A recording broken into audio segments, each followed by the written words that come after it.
Some doors are meant to stay closed. Wren Hartley had learned that the hard way.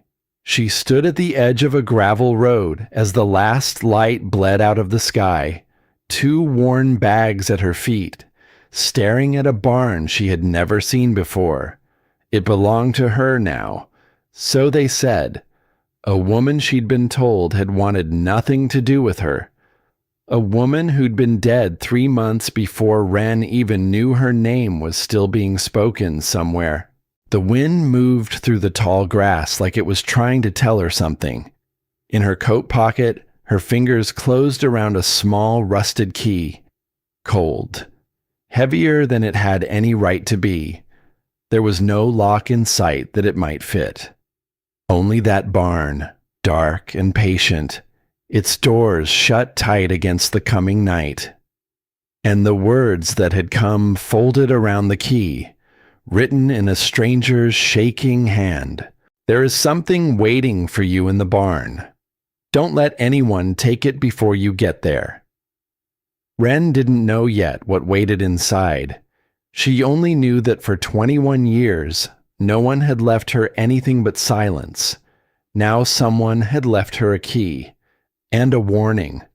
What she could not have known, standing there at the end of the road, was that she was not the only one who wanted what waited in the dark, and that some of them had been waiting far longer than she had.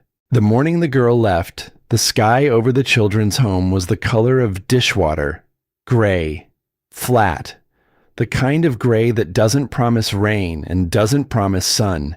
It just sits there, waiting, the way she had learned to wait. Her name was Wren Hartley, 21 years old. Though some mornings she felt far older, and some nights she felt like a child who had simply forgotten how to cry. She sat on the edge of a narrow bed, the same bed she had slept in for longer than she cared to count. 2 worn bags at her feet, a backpack leaning against the wall. Everything she owned in this world fit into 3 small things. And there was still room to spare. That was the part that stayed with her. Not that she had so little, but that her whole life could be lifted with 2 hands and carried out a door. As if it had never weighed anything at all. Downstairs, breakfast was already cold. It always was. Watery oatmeal, the kind that never quite became one thing or another. She didn't eat it. There didn't seem to be a point. Today was the day they sent you out. Not because you were ready. Not because anyone had asked if you were ready. But because a number on a page said your time was up. And the home needed the bed for the next one. She understood. She had stopped being angry about it a long time ago. Anger took energy. And a girl in her position had learned to spend energy only on the things that might actually change. There was a photograph she kept tucked inside one of the books in her bag. Soft now, the corners worn round from too much handling over too many years. A man and a woman, young, smiling, standing in front of a white farmhouse she did not recognize. The woman had dark hair like her own. The man had his arm around the woman's waist. Her parents, gone since she was small. So small the memory of them had thinned into almost nothing. A smell, a song, the warmth of a lap. She did not take the photograph out that morning. Some things you only look at when you have the strength for them. A woman knocked at her door. The same tired woman who had handled her case for as long as the girl could remember. Kind eyes, tired voice. A thin folder under her arm that held the whole record of a life. "Wren," the woman said softly. "It's time, sweetheart. There's something you need to see before you go." And that was when everything began to change. The woman set the folder down on the small desk by the window. She opened it slowly, the way a person opens something she isn't entirely sure about. Inside, among the pages, was an envelope. It did not match the rest. The other papers were the color of old teeth, soft from handling. This envelope was thick, cream-colored, heavy in a way that paper has no right to be. "This came for you," the woman said. "Some time ago, it seems. It took a while to find its way here." Wren turned it over in her hands. There was no name she recognized on the front, only her own, written in careful letters, the kind of writing where you can see the hand shaking behind every stroke, like someone old, someone who had to stop and start again and stop, just to get the letters to behave. She opened it. Inside was a single sheet of paper, and folded within the paper, a key, small, rusted, cold as a coin left out in the snow. The note read, "My darling girl, there is something waiting for you in the barn. Don't let anyone take it before you get there." That was all. No explanation, no name that meant anything to her. Just, "Darling girl."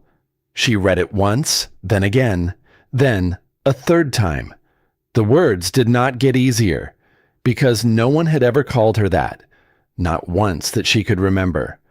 Not in 21 years. And here was a stranger's hand, shaking across a page, calling her darling, as if she had been loved the entire time, and simply had not been told. The tired woman cleared her throat, gently. "There's more," she said. A letter came with it, from a man who handles arrangements, for people who've passed on.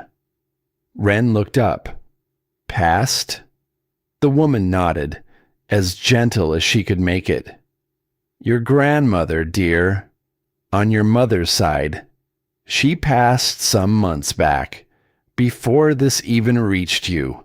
The room went very still. A grandmother.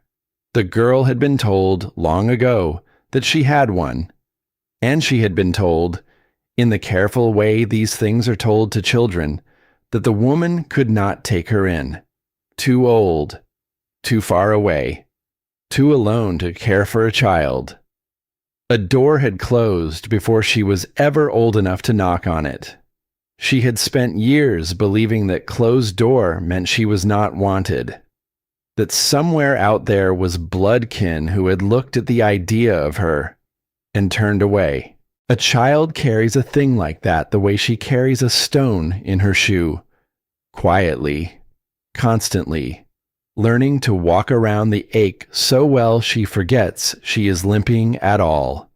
And now the door was opening again, from the other side, by a hand that was no longer there to hold it. "She left you something," the woman said. "A place out in the country, land, a house, a barn." A pause. "And a key, it seems." Wren looked down at the rusted thing in her palm.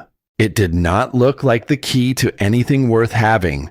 It looked like something the earth had nearly finished taking back. But the note had been clear. "There is something waiting for you in the barn. Don't let anyone take it before you get there." The journey there took the better part of a day. The girl traveled the way girls like her travel, by bus, by patience, by watching the world slide past a smudged window and wondering, quietly, whether any of it was real or whether she would wake up back in the narrow bed. Cities gave way to towns. Towns gave way to fields. The buildings grew shorter and the sky grew taller, until at last there was more sky than anything else, and the land beneath it rolled gently, like something breathing in its sleep. She had never seen so much open space. Where she came from, a person measured her world in hallways and corners and the few feet of floor beside a bed. Here, the world simply went on. Stone walls wandered across the hills with no fences in sight. Trees stood together in small, dark gatherings, like people keeping each other company. Old houses sat far apart, as if each one had decided long ago to keep its own secrets to itself. It was beautiful, and it frightened her a little. Beauty had a way of being taken back in her experience. The things that looked like gifts usually had a price tag hidden somewhere in the fine print. She had learned not to reach for pretty things too fast. She held the photograph of her parents in her lap as the bus carried her north. That white farmhouse behind their smiling faces. Was that the place she was going to now? Had her mother stood on that very porch as a girl, looking out at these same wide fields? The thought was too large to hold. She put it away, the way she put most things away. A man met her where the paved road ended. He was older, tall, but stooped a little at the shoulders, the way men get when they've spent a lifetime bending over honest work. His face was weathered into deep, kind lines. His hands, when he offered one, were rough as bark. "You'd be Wren," he said. Not a question. She nodded. He looked at her for a long moment. Something moved behind his eyes. Recognition, maybe. Or memory. "You've got her eyes," he said quietly. "Cora's." And then he turned away, before she could see what those words had done to his face. His name was Walt. He drove an old truck that rattled over the gravel like it had survived more winters than most men live to see. He did not fill the silence with talk. He let it sit. And somehow, that was the kindest thing anyone had done for her in a long while. But once, as the truck climbed a low rise, he spoke without taking his eyes from the road. "Your grandmother," he said. "She talked about you. More than you'd think. Right up to the end." Wren stared out the window. "She didn't want me," the girl said, flat. A fact she had carried so long it had worn smooth as a river stone. "When I had no one, she said no." Walt was quiet a moment. "People say no for all kinds of reasons," he said at last. "Some of them are even true." And he said nothing more. The truck turned onto a long drive, marked by a weathered wooden sign. The lettering had faded almost to nothing, but a hand could still read it, if a hand cared to look. Hartley Farm. The house came into view first, white once, now softened to the color of old bone, paint peeling at the corners like a thing slowly exhaling, a porch wrapped around the front, sagging gently on one side, the way a tired body leans against a wall. A few of the windows had been boarded against the cold. It was not grand. It was not even whole. But it stood. 5 generations of one family, Walt told her, had stood on that land, cleared it, built on it, buried their dead at the far edge of it, where the maples grew thick and old. And now it belonged to a girl who had never owned anything she could not carry in her 2 hands. She climbed down from the truck and stood in the yard, the rusted key warm now from the grip of her fingers. And she looked at the house, and the house seemed to look back at her. It did not feel like coming home. It felt like standing at the edge of someone else's life, a life she had been written out of long ago, and was now somehow being written back into, in a hand that shook.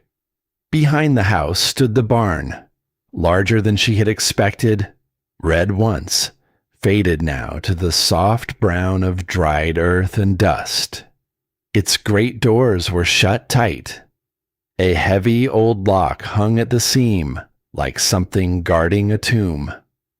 Wren's hand went, without her deciding it, to the key in her pocket. "Go on then," Walt said gently. "It's yours now. All of it." But the girl did not move, because some part of her, the part that had learned never to want things too much, was afraid. Afraid that whatever waited inside would be nothing. Junk, rust, dust, disappointment, dressed up as a gift, and afraid, even more, that it would be something. She crossed the yard slowly. The tall grass went whispering against her legs. At the barn door, she stopped. She read the words on the note again, there in her head. The way a person says a prayer she is not sure she believes. Something waiting for you. She fit the rusted key into the rusted lock. It did not want to turn. She had to lean her whole weight against it. And then, with a groan that seemed to rise up out of the very bones of the building, it gave. The doors swung inward, and the breath went out of her all at once. It was not a junk barn. It was not hay and rust and forgotten things. It was a workshop. Light came down in long, pale shafts from the high windows, catching the dust where it hung in the air, like something holy. And in that light, order. Beautiful, patient order. Tools lined the walls in careful rows, each one in its place. Each one hung with the quiet love of someone who knew exactly where everything belonged and why. Long work benches ran the length of the room, their surfaces worn smooth and golden from years of hands moving across them. And the smell, that was what reached her first, truly. Sawdust and oil and old wood. A warm smell. A living smell. The kind of smell that a body, somewhere far beneath thought, recognizes as safe, even when the mind has never known it before. Wren stepped inside as if she were stepping into water. She walked slowly down the center of the room, past the benches, past the racks of wood standing on end, oak and maple and cherry, and woods she had no names for, each one labeled in that same shaking hand. And then she saw them, along the far wall, the finished pieces, tables, chairs, a tall cabinet with doors that closed so perfectly you could not find the seam with your eye. Smaller things, too. A music box, a child's stool, an empty frame waiting for a picture that would never come. She had seen furniture before, in stores, in the homes she had passed through and never quite belonged to. But she had never seen anything like this. These pieces glowed. The wood seemed lit from somewhere inside, as if the grain itself carried light the way a window carries the sun. The joints fit so cleanly that a fingernail could not catch where one piece met another. No nail. No screw. Nothing forced. Everything held together by sheer, patient understanding of how a thing wanted to fit. This was not the work of a hobby. This was the work of a life. Wren reached out and laid her palm flat against the top of a table. The wood was cool and smooth, like the surface of still water at dawn. And something in her chest cracked, quietly, like ice on a pond, when the thaw first comes and no one is there to hear it. Because the woman who had made this, the woman she had spent half her life believing, did not want her. That woman had hands, a gift, a whole hidden world of skill and care and beauty, kept out here in a barn at the end of a long dirt road, where no one passing by would ever guess at it. And Wren had never known. She was something, Walt said, from the doorway. The girl turned.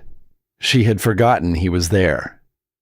The old man's eyes moved across the workshop, slow, full of years, taught herself, mostly, he went on. Started after she lost folks. Hands kept the grief from swallowing her whole, I think. Then it turned out she had a gift. A real one. People came from a long way off for her work. He stepped inside, his boots quiet on the swept floor. She never bragged on it, he said. Never put her name where folks could see. Just made the things. And the things. They spoke for her. Wren walked deeper into the workshop, drawn now, the fear in her giving way to something she had no name for. At the very back of the room, set apart from the rest, she found a smaller space, a desk, a cabinet of narrow drawers, and on the desk, a box. She stopped. It was small, wooden, and it was, without question, the most beautiful thing in the whole room. The grain swirled across its lid like dark water catching firelight. Every edge was perfect, and carved into the top, in flowing letters, was a single word, a name, her name, Wren. Her breath caught somewhere high in her throat. She reached for it with both hands, lifted it gently. It was heavier than it looked. Something inside shifted, soft, when she tilted it. She tried the lid. It would not open. Locked. She turned it over, searching. No keyhole the rusted key would fit. No hinge she could pry. Just smooth, seamless wood. And her own name staring up at her. And beneath the name, smaller, in that same trembling hand, words burned gently into the grain. Open when you are ready. She made that one over a long while, Walt said quietly, behind her. Worked on it more than near anything else in here. Wouldn't say what was inside. Only told me it was the most important thing she had left to give you. He paused. Said you'd find the key. When you were meant to. Wren held the box against her chest. Ready. The word felt like a door with no handle on her side. How was a person supposed to know when she was ready? Ready for what? For grief over a stranger? For love that had arrived too late to be held in living arms? She set the box back down, gently, as if it might wake. And she did not yet know that this small, locked thing would come, in time, to hold the answer to every question she had carried since she was a child. She only knew that her name was on it, and that someone, with shaking hands, had carved that name with care. That evening, Walt would not hear of her staying alone in the dark, cold house, with its boarded windows and its sleeping rooms. He brought her up the hill to his own home, where his wife was waiting. Her name was Della, a round, warm woman with flour on her apron and a face that had clearly spent a lifetime deciding, over and over, to be kind. She did not shake the girl's hand. She pulled her into an embrace, full, unhesitating, as if Wren were a grandchild come home at last from a long way off, and the girl stood stiff in it at first, the way a person stands when she has forgotten what arms are even for. And then, slowly, she let herself be held. It had been a long time, longer than she wanted to think about. Supper was a thing out of a dream the girl had not known she still carried. A roast, vegetables soft and sweet, bread fresh from the oven, filling the kitchen with a warmth that went deeper than mere heat. The two old people talked and laughed and made room for her in the conversation without ever once making her feel like a guest who might overstay her welcome. And as they ate, the grandmother began to take shape, not from the letter, not from the workshop, but from the small living things that Della and Walt remembered out loud. Stubborn as a fence post, Della said. with the kind of fondness that only comes after long love. But she'd give you the coat off her own back and tell you she was too warm in it anyhow. She helped half this county and let none of 'em call it help, Walt added. Had her ways. Found a way to give so it never felt like charity. That was her gift, more than the wood, if you ask me. And then Della grew quieter. She talked about your mother, the old woman said, softly now. All the time. Kept her picture out where she could see it while she worked. A pause. And after your mother was gone, something in your grandmother went quiet, like a clock that still ran, but had lost its chime. Wren looked down at her plate. But she never stopped thinking on you, Della went on. I want you to hear that, child. Whatever you were told out there, whatever you came to believe about yourself. She reached across the table and laid a warm hand over the girls. She never once stopped. And then something happened that Wren almost missed. Della opened her mouth as if to say more.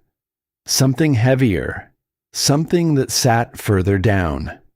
Her eyes flicked, just for an instant, toward her husband, and Walt looked back at her. Quick, sharp. A warning passed between them, soundless, the way it does between two people who have been married long enough to speak whole sentences without a single word. Della closed her mouth.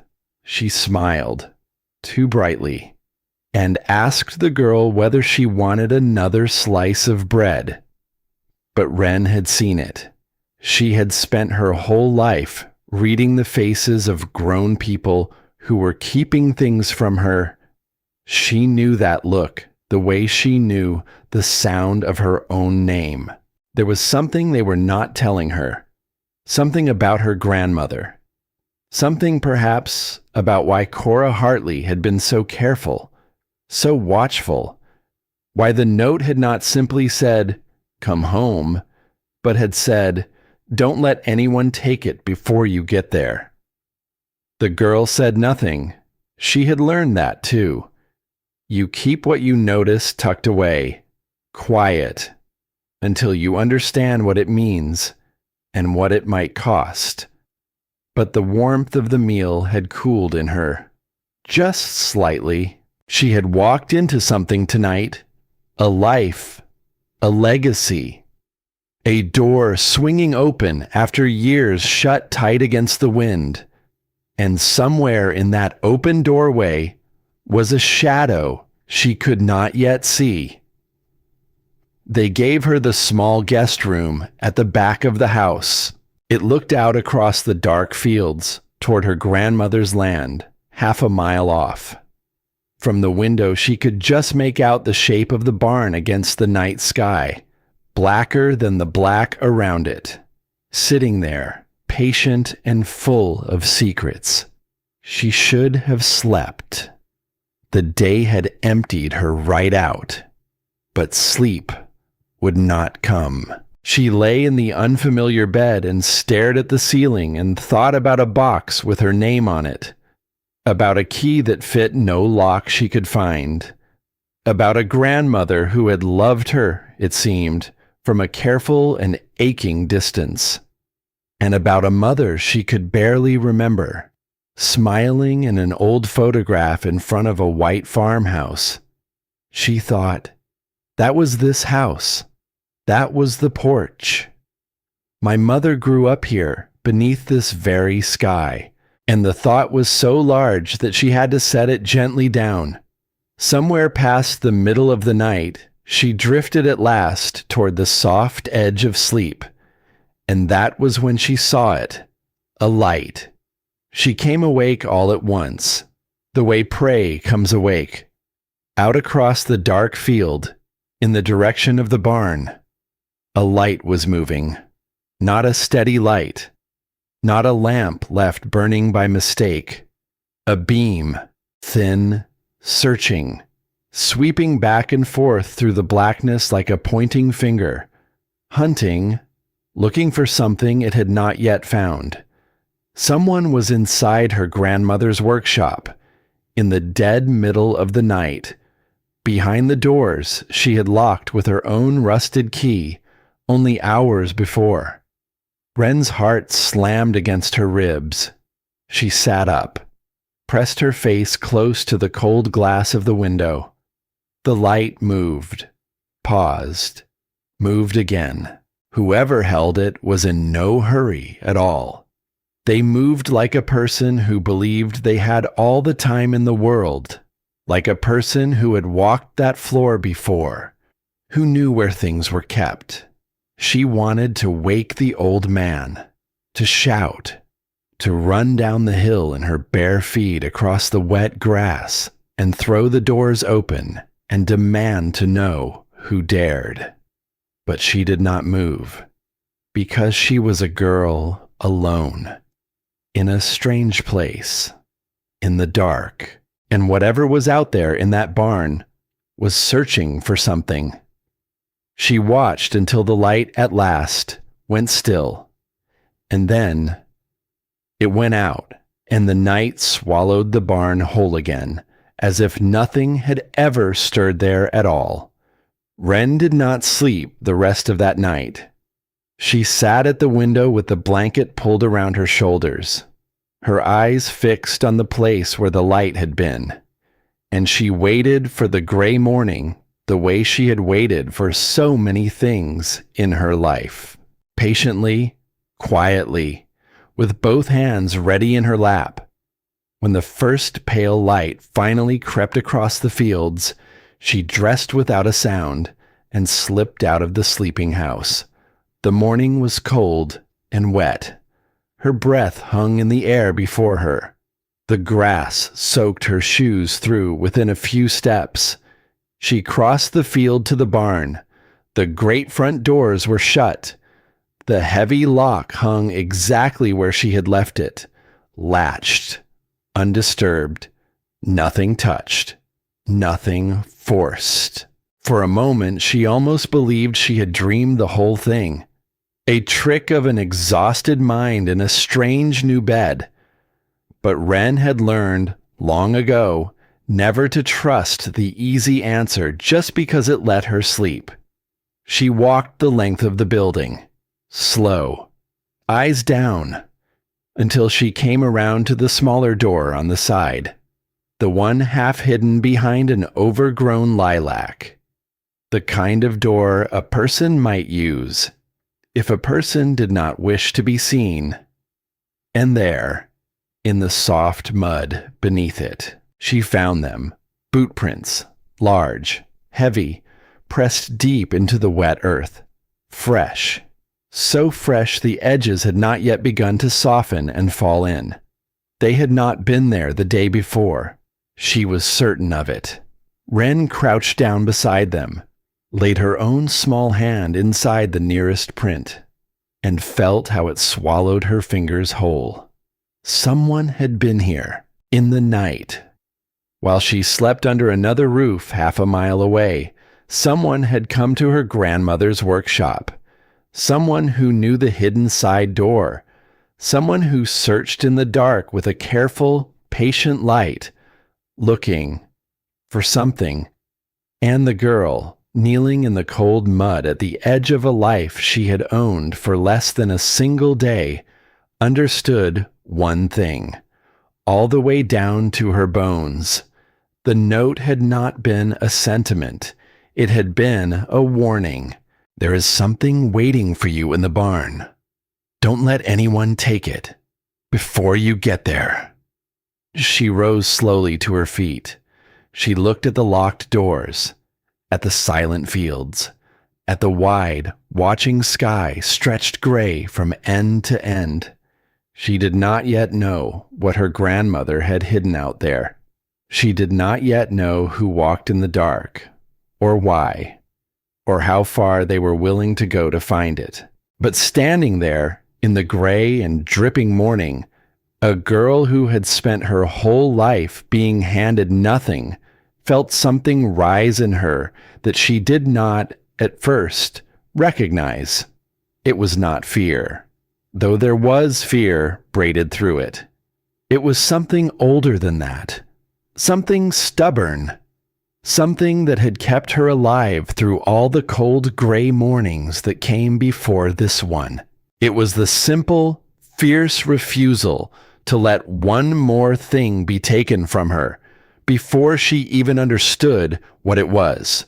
Whatever waited inside that barn, whatever her grandmother had died protecting, this time the girl decided she was going to find it first. The girl told no one about the boot prints. Not Walt, not Della. She tucked the knowing of it away, the way she tucked away most things, deep and quiet. And she watched, and she waited. But she made one decision that morning, kneeling there in the cold mud at the side of the barn. She would not sleep up the hill again.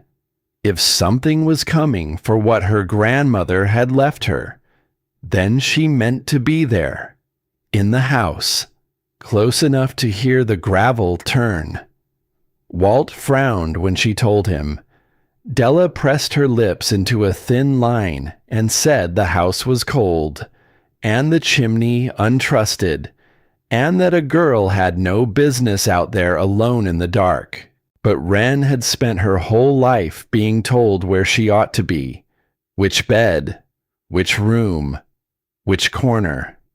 She moved into the farmhouse that very day. It did not welcome her, not at first. Old houses are like old people. They take their time deciding about you. The floors were cold underfoot. The faucet groaned a long while before it gave up any water. Drafts found her ankles in the night and woke her, again and again, to the sound of the house settling in the dark. A creak here, a sigh of timber there, as if the whole place were turning over in its sleep. The bed she chose had been her grandmother's. She understood that without being told. It sat by the window that looked toward the barn. The first night, she lay in it and felt like a thief in a stranger's life. By the third night, the house had begun, almost, to hold her. It was Walt who brought her the first of the recordings. He carried over an old machine to play them on, and a flat case of small discs, each one numbered in that same trembling hand she was coming to know.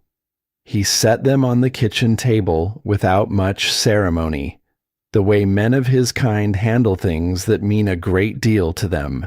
She made these toward the end, he said. Hours of 'em. Said they were for you, for when you finally came. He cleared his throat, rough. Reckon she always believed you would. Then he left her to it. Some things, the old man understood, a person has to meet alone.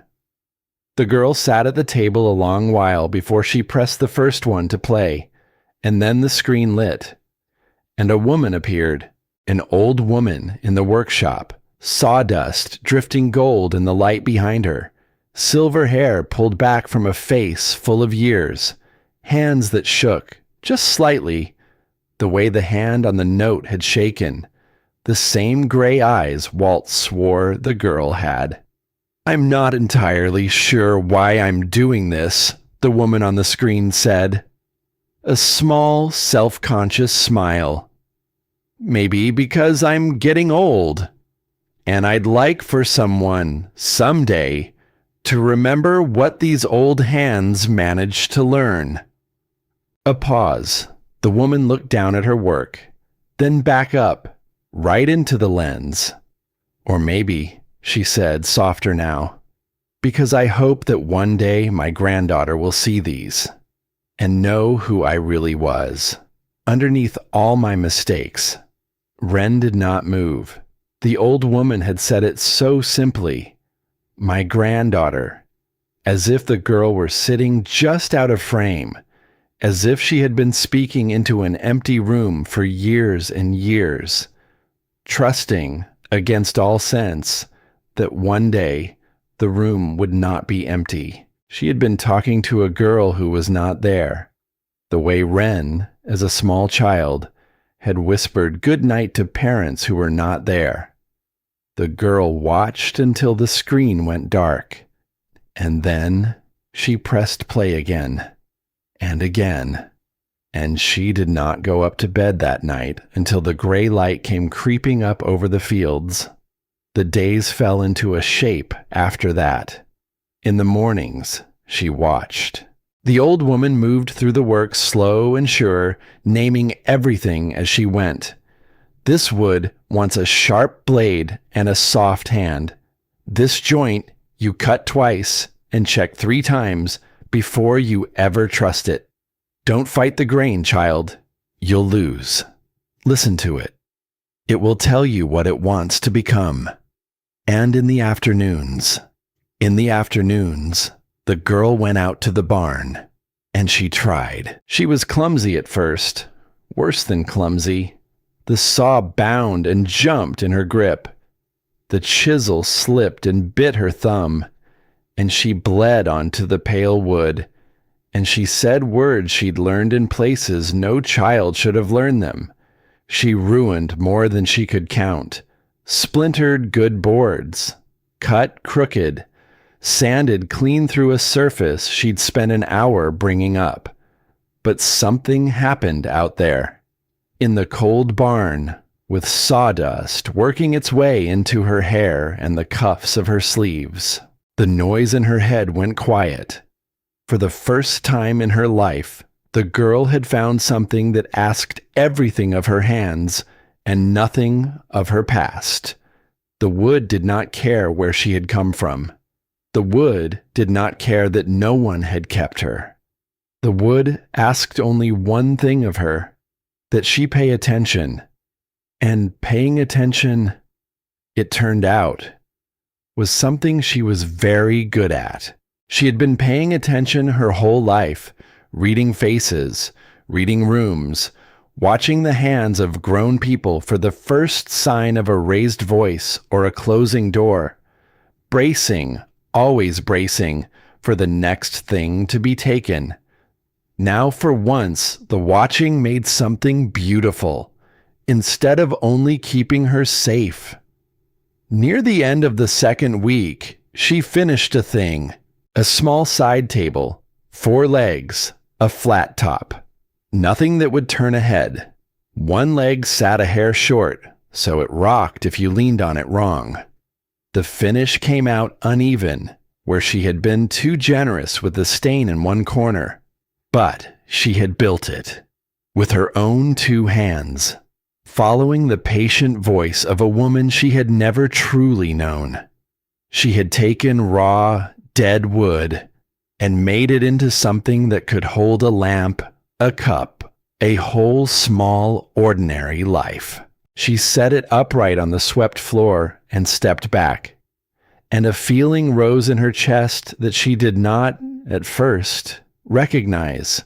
It took her a moment to find the name for it, a name she'd had little cause to use.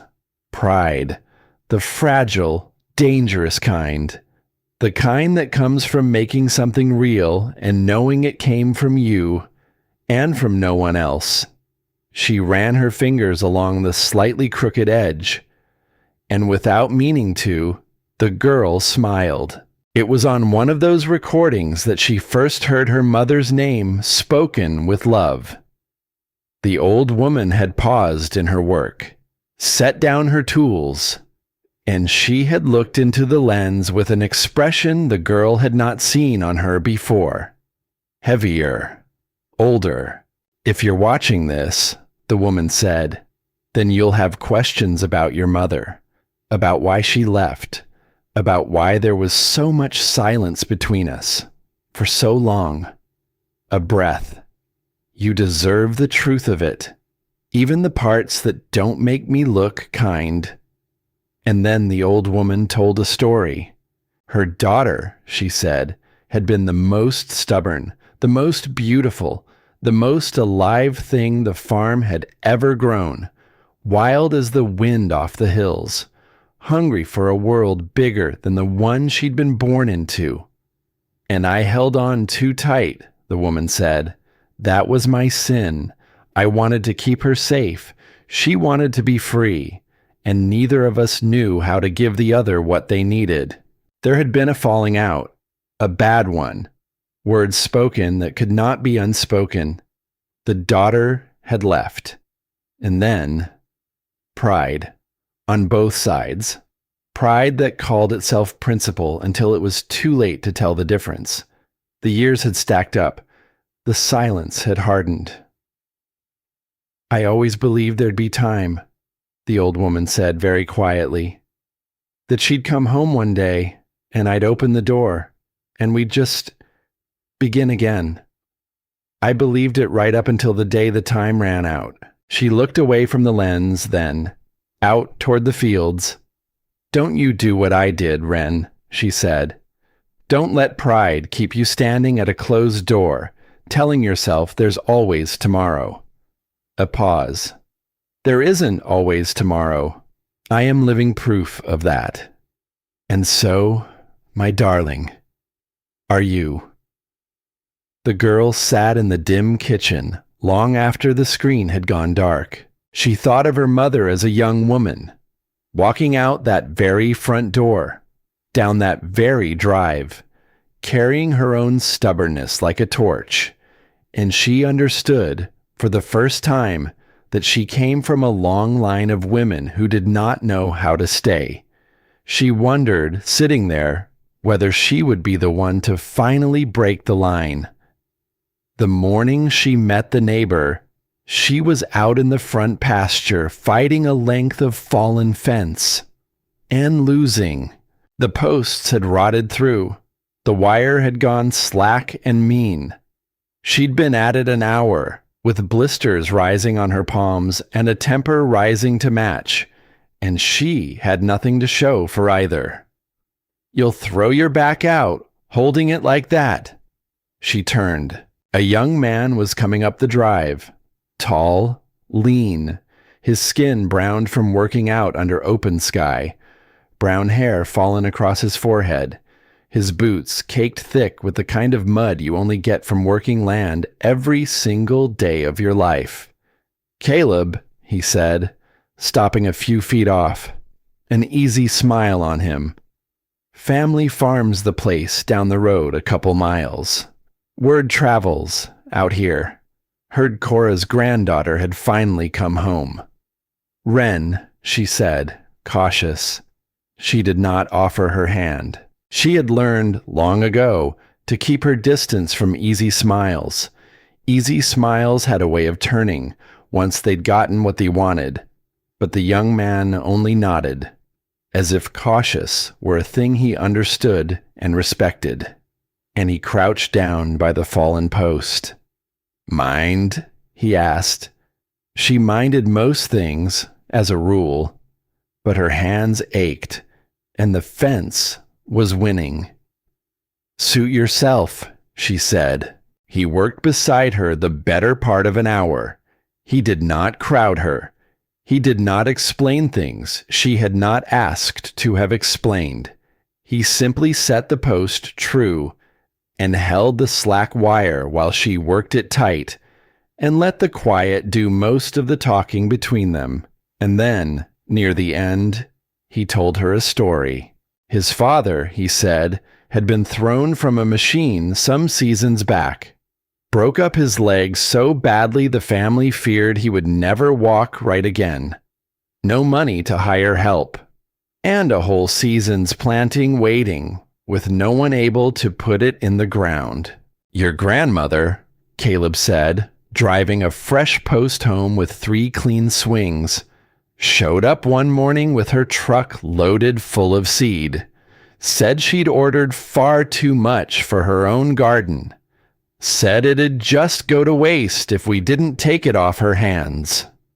He shook his head, half a laugh in it. There wasn't any extra. We worked that out later. She just didn't want us to feel beholden. Then she started planting. Came back the next day, And the day after that. Brought Walt and Della along too. They worked our fields 3 weeks straight, till my father could get around on crutches. He looked off across the pasture, his voice gone soft. She never once called it charity, called it being neighborly. A pause. We'd have lost everything that season. She was the kind that helped you and made it look like you'd done her the favor. Wren stood very still, holding the wire. It was the 4th version of her grandmother she had met now, the one in the letter, the one in the recordings, the wild young mother in the story. And now this one, living on in the gratitude of a stranger's son. Each new version made the woman more real, and each one made the silence of those years harder to hold. Because the woman the whole world seemed to remember, the one who fed the hungry and asked nothing back, the one who built beauty in the dark and never signed her name to it. That woman had had a granddaughter, alone in the world, and she had not come. The pieces did not fit, and Wren had learned a long time ago that when the pieces don't fit, you keep looking, because something has been hidden from you. She found it 3 days later. She was clearing out the old desk at the back of the workshop, going drawer by drawer, slow and thorough, the way her grandmother had seemed to do everything. And she noticed that the bottom drawer sat shallower than it ought to, far shallower than the space beneath it should allow. She pulled the drawer all the way free, ran her fingers along the underside until she found a small notch hidden in the corner, the kind of thing only the maker would ever think to look for. She pressed it. A false bottom popped loose with a soft, secret click. And underneath was a bundle of letters, bound together with a faded ribbon. Dozens of them. More than dozens. So many the ribbon could barely hold them all together. Her hands began to shake before she even understood why. She lifted the topmost envelope free. It was addressed to her, to Wren, care of the children's home. In that trembling, careful hand, she opened it. "My dearest Wren," it began. "Today you turn 8 years old. I hope, wherever you are in this wide world, that someone has given you cake, that someone has made you feel like the most special girl alive. Because you are, my darling. You always have been. I only wish I could be the one to say so to your face." The girl's eyes blurred over.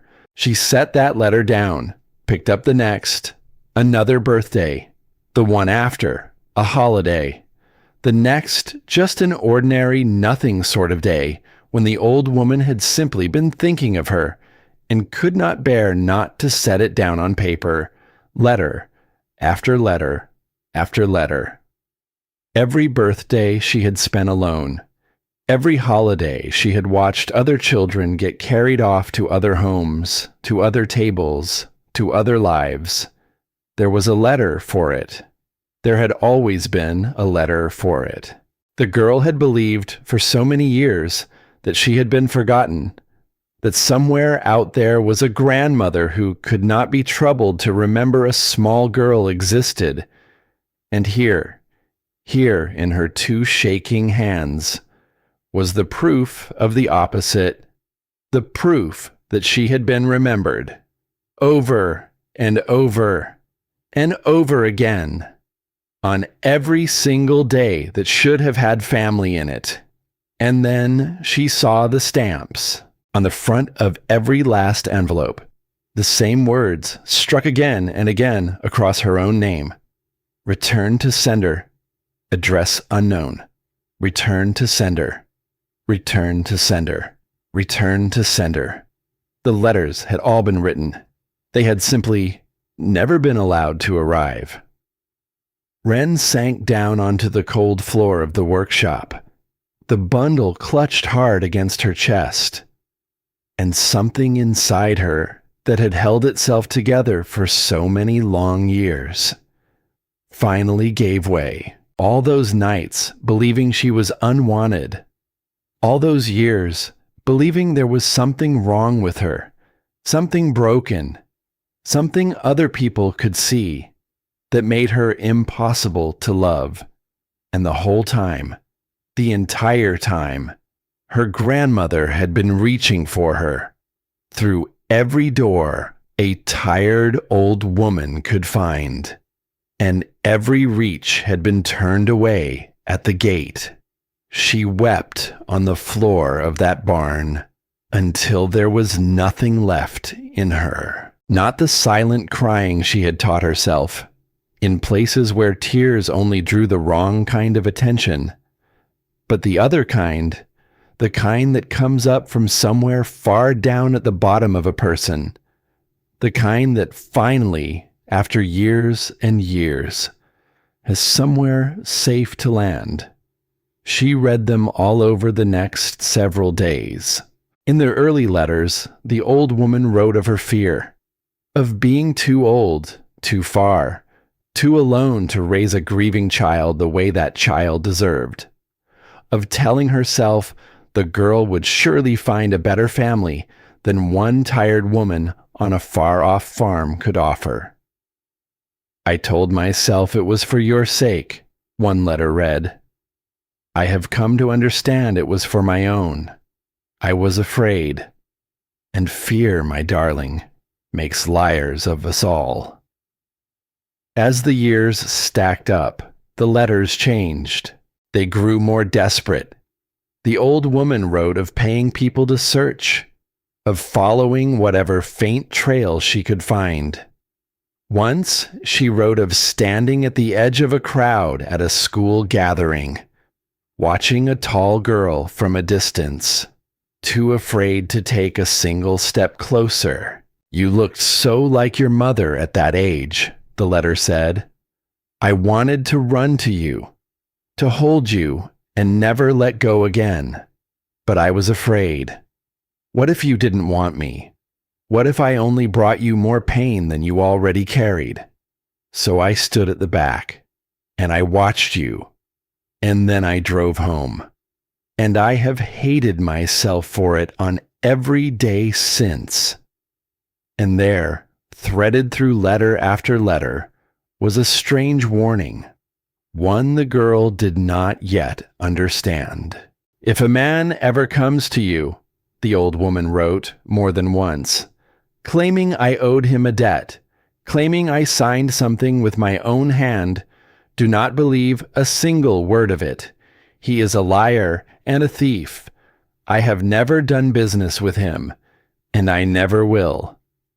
There was no name given, only that warning, returning again and again, like a tide that would not go out.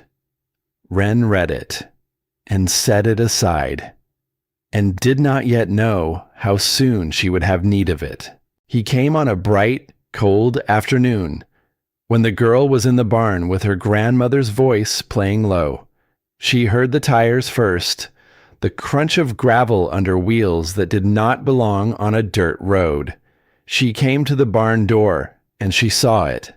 A long, dark car. Spotless. The kind of car that had never once been driven through honest mud on purpose. And the man who stepped out of it matched the car. A fine coat, polished shoes that the dust seemed afraid to touch. Graying hair combed back from a face that might have been handsome once if something behind the eyes had ever learned to be warm. He smiled when he saw her. The smile did not reach those eyes at all. "You must be Wren," he said. Smooth as glass, he came forward, his hand extended.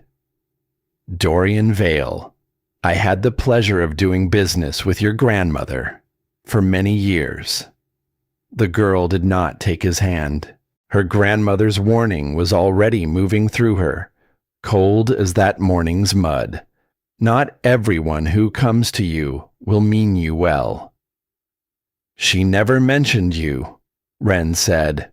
Something flickered behind the smile, just for a breath. Then it settled smoothly back into place. "We kept things professional," the man said. "I'm in the furniture trade. Fine pieces, for particular buyers. Your grandmother supplied me a long while." His eyes wandered past her, into the workshop, over the benches, the tools, the finished pieces glowing along the far wall. "Beautiful work. She always did do beautiful work." Wren said nothing. She had learned long ago that silence draws more out of a man than any question ever could. The man let his gaze move across the property, the house, the barn, the fields rolling away toward the dark line of trees. And his eyes, as they moved over it all, were not the eyes of a man admiring a place. They were the eyes of a man pricing it. "I'm afraid," he said at last, the warmth draining out of his voice like water from a cracked glass, "that I've come bearing unpleasant news." He drew a folded paper from inside his fine coat. "Your grandmother and I had an arrangement, a large commission, paid for in advance, work she did not live to complete." He held the paper out toward her. "The advance was considerable, and a debt like that one doesn't die along with a person, my dear. It passes on to the estate." The girl took the paper, unfolded it slowly. It was a contract, formal, heavy with the kind of language built to make a person feel small and outmatched before she has read a word of it. And there, at the bottom, in handwriting that looked very nearly like the hand on all those returned letters, a signature, "Cora Hartley." "As you can see," the man said, gently, almost kindly, which was the very worst part of it. "The matter is quite plain, but I am not a cruel man, Wren. I understand your situation. A girl all alone, no means, no one to turn to." He let that settle into her like cold into a bone. "So I'm prepared to offer you a way out," he said. "I have contacts who would take this place off your hands, quickly, for a fair sum, enough to clear the debt, and leave a little something in your pocket besides, to start fresh, somewhere new, somewhere this old burden isn't dragging at your ankles." He named a number, and even Wren, who knew nothing of land and what it was worth, understood that the number was a thin slice of what stood quietly around her. "It's generous," the man said. "I'd take it if I were so lucky as you. This place is falling down around your ears, child. It's a great deal of work. Too much for one young woman with no one in the world to help her." Wren folded the contract back along its creases. Her hands were steady. She made very certain of that. "I'll need to think about it," she said. The smile thinned. "Of course," the man said, "but patience was never one of my virtues. I'll give you a little time, not a great deal, and then I'll be wanting an answer." He set a card down on the workbench.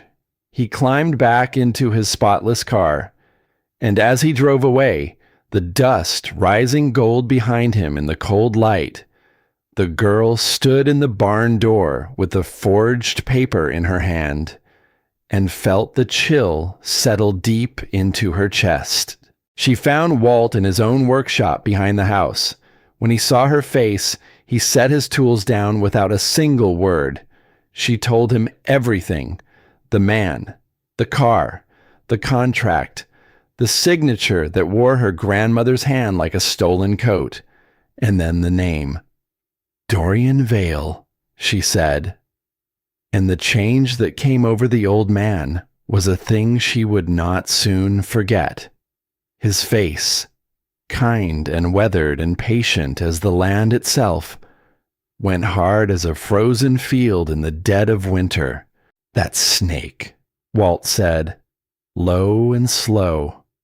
I should have known he'd come crawling back, the moment she was in the ground. You know him. The old man was quiet a long while. He looked out the window toward the barn, as if deciding something he had been putting off. Sit down, child, he said at last. There's a thing I should have told you sooner. Della wanted me to. I kept thinking you'd had enough to carry your first days here. He rubbed a rough hand across his jaw. That was my mistake to make. Let me try and unmake it now. Wren sat. Vale wasn't just some buyer who passed through, Walt said. Long time back, before your time, your grandmother took him on to learn the craft from her. The girl went very still. He had hands, the old man went on. Real talent in him. Even she said so. She taught him near everything she knew, treated him almost like her own. And for a while there, I believe she hoped. He paused, his voice roughened. I believe she hoped he'd be the one to carry it forward. The work, the name, all of it. After she was gone. What happened? Walt's mouth went tight as a drawn knot. He started cutting corners, putting her name on work that wasn't hers, selling cheap, hurried pieces as if her hands had made them, taking good money from honest folks for things he never delivered. He shook his head, slow. When she found it out, it near broke her clean in two, but she didn't soften it, not one bit. She put him out, told him he'd not work under her name again so long as she drew breath. And he never did. The old man looked at her then, straight on. That's the part you've got to understand, Wren. This was never only about money for that man. He could find money anywhere he liked. This is the man she made, and then unmade. The teacher who looked him dead in the eye found him wanting and showed him the door. He leaned forward in his chair. He doesn't just want the land under your feet, girl. He wants to take the one thing she loved better than her own life and grind it down into dust. Her work, her name, everything she built. He wants to be the one to put an end to it. A long, heavy breath. And now the only thing in this whole wide world standing between him and that is you. Wren sat in the quiet of the old man's workshop and let it settle over her like falling snow.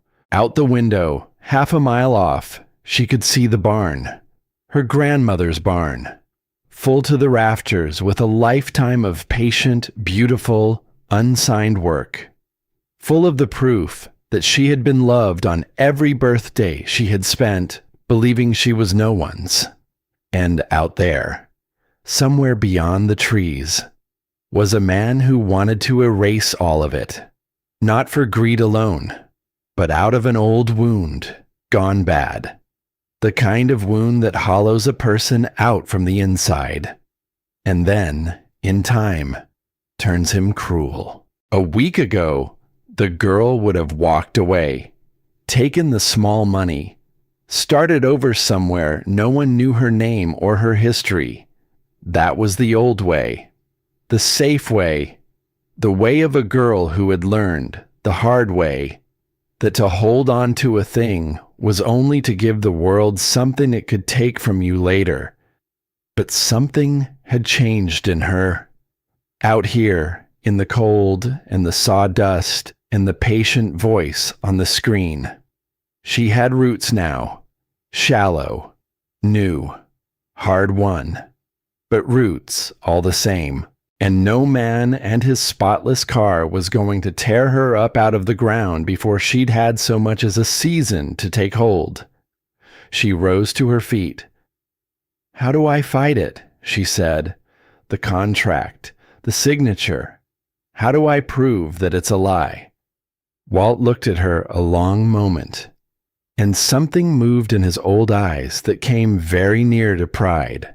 "Your grandmother was the carefulest woman I ever did know," he said. "If there's proof anywhere on this green earth that she'd never have dealt with that man, it's somewhere out in that barn. She'd have left it for you. She left you everything else, didn't she?" He stood, his joints cracking like dry wood. "The only question," he said, "is whether you can find it before his patience runs clean out." Wren looked out the window again, at the barn, at the wide gray sky stretched from one edge of the world to the other above it, and for the first time in her whole life, she was not bracing for the next blow to land. She was getting ready to throw one of her own. "Then I'd best start looking," she said, and she walked back down the hill, into the cold, toward the place where her grandmother had hidden the truth, and waited all this time for the girl to be ready to find it. Behind her, unnoticed, the old man watched her go, and Walt, who had known Cora Hartley for the better part of his life, murmured something low to the empty room. "She's yours, all right," he said softly. "Every last inch of her. Heaven help that man. She is every inch yours." She searched for days, drawer by drawer, shelf by shelf, box by box. The girl went through her grandmother's records the way her grandmother had seemed to do everything in her life, slow and thorough and stubborn enough to refuse to quit. There was a great deal of it. Ledgers going back further than the girl had been alive. Lists of buyers written in that careful hand. Notes on which gallery had wanted which piece, and when, and for how much. Receipts folded small and tucked away and saved. Because to a careful woman, everything is worth saving. Everything is part of the record. Everything matters.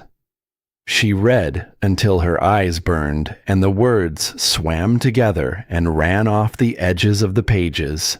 She did not find what she was looking for, but she did not stop either, because a girl who has spent her whole life with nothing learns one thing better than most people ever will: how to keep going when there is no good reason left to believe.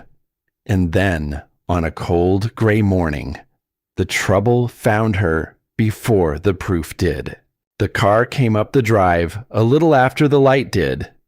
Not the long, dark, spotless car of the man. A different one. Plain. Official-looking in the particular way that makes a person's stomach drop before her mind has worked out why. A woman climbed out of it. She was older. Steel-colored hair pinned back hard against her head. A clipboard held flat against her chest, like a shield she had carried into many rooms before this one. And a smile, when she offered it, that was all teeth and no warmth in it whatsoever. "You'd be the new owner," the woman said. It was not quite a question. "Wren Hartley. I'm here about the workshop." The woman was already moving, already past her, already looking. "Standard procedure when a property changes hands. We need to be certain everything's up to code. The wiring, the fire safety, the structure itself." A thin smile thrown back over her shoulder. "Won't take but a moment of your time." It took far longer than a moment. The woman went through the workshop inch by careful inch. Every wall, every wire, every machine the old woman had kept in such loving, perfect order for the whole of her working life. She made her notes with a kind of focus that did not feel anything like care. It felt like hunting. When she was finished, she tore a single page loose from her clipboard and held it out. Yellow, crowded with cramped, official writing. "I'm afraid it doesn't meet code," the woman said. She did not sound afraid in the least.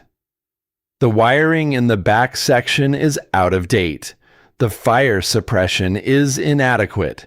Several of these machines can't be operated until they've been properly certified by an inspector." She let the page hang in the cold air between them. 12 violations in all, give or take. Wren took the page, read it, understood about half the words on it, and every ounce of the weight behind them. "What does that mean?" she said. "It means," the woman said almost pleasantly, "that the workshop is to be closed, as of today. You'll have a short window to bring it all up to standard, and if you can't manage it in time." A small shrug. "Then the building gets sealed. No entry. Not for you. Not for anyone. Until the day it's been signed off as fully compliant." The floor seemed to tip beneath the girl's feet. Sealed. If they sealed the workshop, she lost all of it. Not just the tools, not just the wood, or the finished pieces glowing along the wall. She lost the records. Every ledger, every note, every careful page her grandmother had ever written and saved. She lost the proof. The very thing she had been turning herself inside out to find. It would all be locked away. Behind a seal she had no power to break, while the man's patience ran down like sand through his fingers. "This seems sudden," Wren said, keeping her voice flat, keeping the fear off her face the way she had taught herself to, in rooms where showing fear had only ever made things worse. "The workshop stood right here for decades." The woman's smile did not waver by so much as a hair. "Codes change," she said. "Nothing personal." But it was personal. The girl was certain of it, all the way down in her bones. The kind of certain you don't argue yourself out of. That same evening, she found out just how personal it was. Caleb came by at dusk. He had heard. News traveled fast out there, passing hand to hand like a basket at a gathering. He stood in the barn door with his cap turned in his hands and his jaw set hard.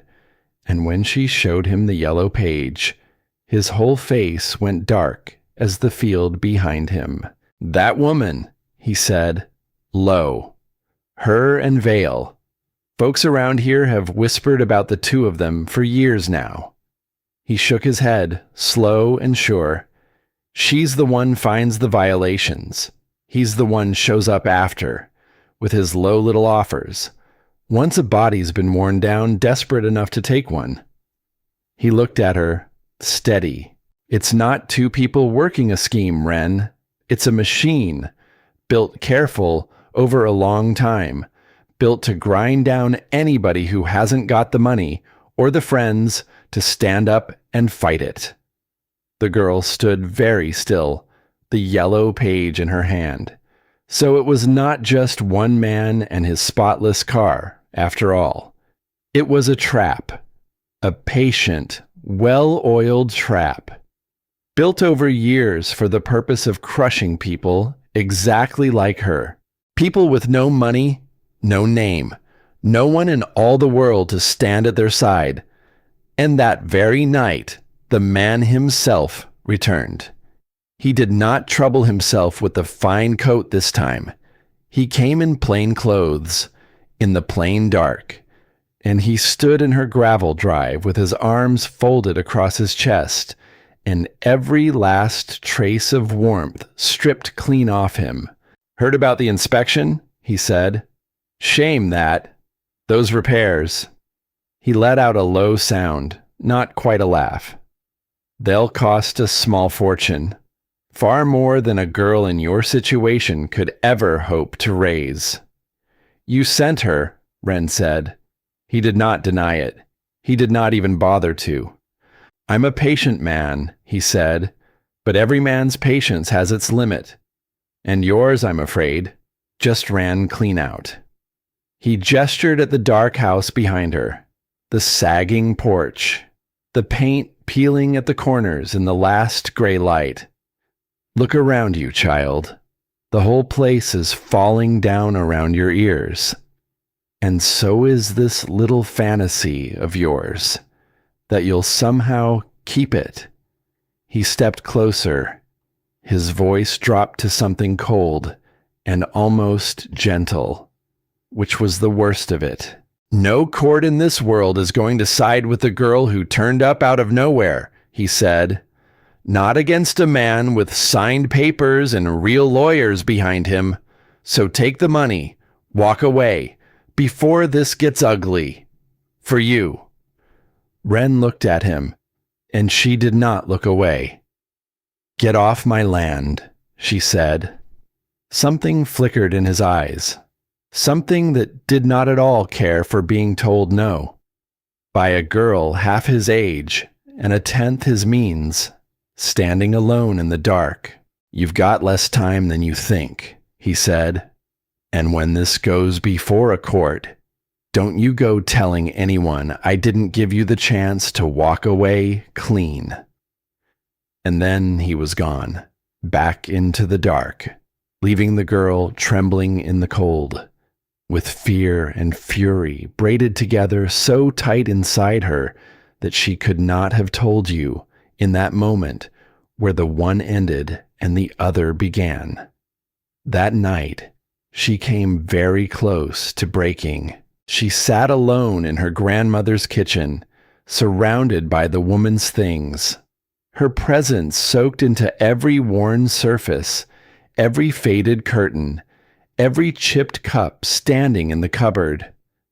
And for the first time since she had arrived, the girl let herself think about giving up, about taking the money, small and insulting as it was, about starting over somewhere new, somewhere far, somewhere no living soul knew her name or her face or anything at all about where she'd come from, somewhere nothing could ever be taken from her again, because she would own nothing worth a thief's trouble. It was the old way, the safe way, the way that had carried her this far. She took her grandmother's first letter from her pocket, the one she had carried, folded, since the morning she came, the paper gone soft now from all her handling of it, and she read the last lines one more time, the way a person reads a thing when she needs it to hold her up. I hope you'll find your roots there, the way I once hoped your mother would find hers. Roots. The girl had spent her whole life without them, moved from place to place, bed to bed, never staying anywhere long enough to grow into anything at all, pulled up by the roots again and again before she'd ever had the chance to take hold of the ground. And now that there was finally soil beneath her feet, finally a place that was truly hers, by blood and by name, and by a love she had never even known she had been given. Someone wanted to tear her out of it, before she'd had even a single season to grow. The girl set the letter down on the table, and she sat with it a long, long while in the dark, and somewhere in that dark, she stopped being afraid. Not because the fear left her. It didn't. The fear stayed right where it was. But something underneath the fear, something older, something harder, something that had kept her breathing through every cold morning that came before this one, that thing finally stood up. She was not going to run. Not this time. The next morning, she called the old man and told him everything. The inspector, the dozen violations, the man's new, shortened deadline, hanging over her now like a blade on a fraying thread. Walt was quiet a long while on the other end of the line. And then he said only this: "You be at your barn. First light tomorrow." She did not understand, but she did not ask either. She had learned, with Walt, that some things were better waited for than explained away. She was up before the sun the next morning, and when the gray light first came creeping low across the fields, she heard them. Engines. She came out onto the sagging porch, and she stopped dead where she stood. The drive was full of trucks, and the yard was full of people. There was Walt, and Della beside him, a covered basket already on her arm. There was Caleb and his father beside him, leaning hard on a cane but standing, present, come anyway. There was the woman who ran the little hardware store in town, a couple she half recognized from a place down the road. Faces she had seen once, maybe twice, in passing, and faces she had never once in her life laid eyes on at all. They had come with toolboxes, with ladders, with coils of new wire and a fresh panel still sealed up in its box. They had come with fire extinguishers and lengths of pipe and lumber stacked high in the beds of their trucks. And they had come, too, with coffee steaming in thermoses and food wrapped careful in paper. Come ready to stay the whole day through. Come ready to stay as many days as the thing might take. Wren stood on the porch and could not find a single word in her. The old man came up the steps to her, slow. He laid one weathered hand on her shoulder, gentle, heavy, sure as the ground. "Your grandmother took care of this town for 40 years, Walt said. Helped folks when they couldn't help themselves. Fed the hungry ones through hard winters. Fixed what was broke, and never sent a bill. Planted fields that weren't her own. And never once in all that time let on that it was charity. Never once asked a living thing in return." He looked back over his shoulder, at all of them, already pulling on their gloves, already laying out their tools in the thin gray light of the morning. "Now," the old man said, softly, "now it's our turn to take care of hers." And something happened to the girl, standing there on that porch. Something that had nothing to do with wood, or with proof, or with the man in the fine car who wanted to take it all away. For the first time in her whole entire life, she understood what it felt like to have people choose to stand beside her, not because they were being paid to, not because they had to, not because some rule or some duty or some signed paper made them do it, but because they wanted to. Because she belonged to them now, the way her grandmother had belonged to them, the way a person comes to belong to a place, and a place comes to belong to its people. The girl's eyes filled and spilled over, and for once, for the first time she could remember, she did not try to hide it. They worked for days. The ones who knew wiring tore out the old and laid in the new, careful and clean and right. The ones who knew building reinforced what wanted reinforcing, set true what had gone crooked with age. Someone hauled in a fire system that met every standard the yellow page had named, and a good few it hadn't even thought to.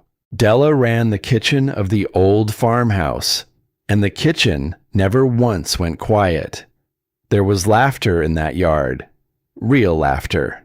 The kind the place had not heard, the girl suspected, since her grandmother passed. Old stories traded back and forth over the noise of the work. Someone's bad joke. Someone's worse singing. The whole warm clatter of people who had known each other their whole lives, making room, without a word about it, for one more. Caleb worked beside Ren through most of those days. He didn't say a great deal. He didn't need to.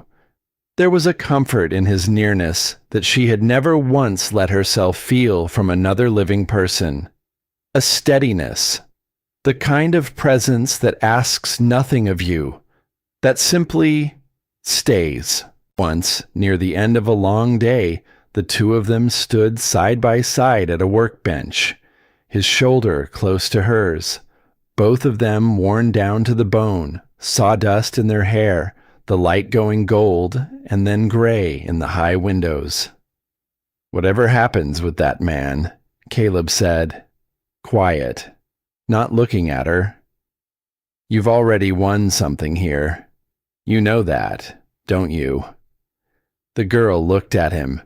"Your grandmother spent her whole life trying to reach you," he said.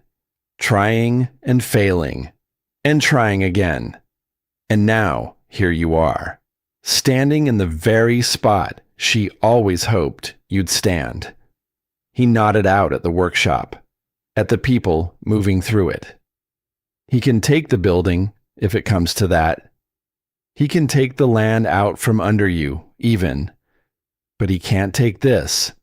He can't take back what these folks just gave you, these past days. That's yours now, for keeps. No man living can sign that away." Ren did not answer him, but something in her chest, something that had been clenched up tight as a fist her whole life long, loosened. Just a little, just enough to breathe around. By the time the work was finally done, the workshop did not merely meet code. It surpassed it.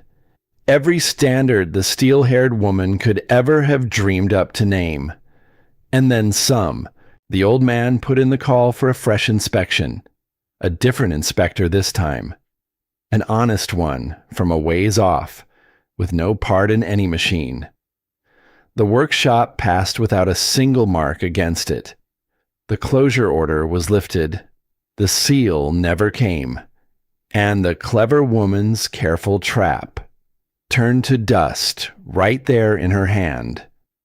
But the man's deadline still hung over the girl, hard and close, and drawing closer with every hour. And she had not yet found the one thing she truly needed above all the rest, the proof that the signature on his contract was a lie. It came to her on the very last night before the deadline. She sat alone in the barn, late, the others all gone home to their own beds. The workshop quiet around her, and clean, and saved. And she loaded the final recording, the last one her grandmother ever made, the highest number on the whole case.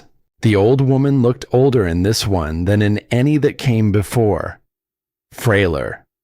Her hands shook worse as she fussed with the camera, trying to set it right.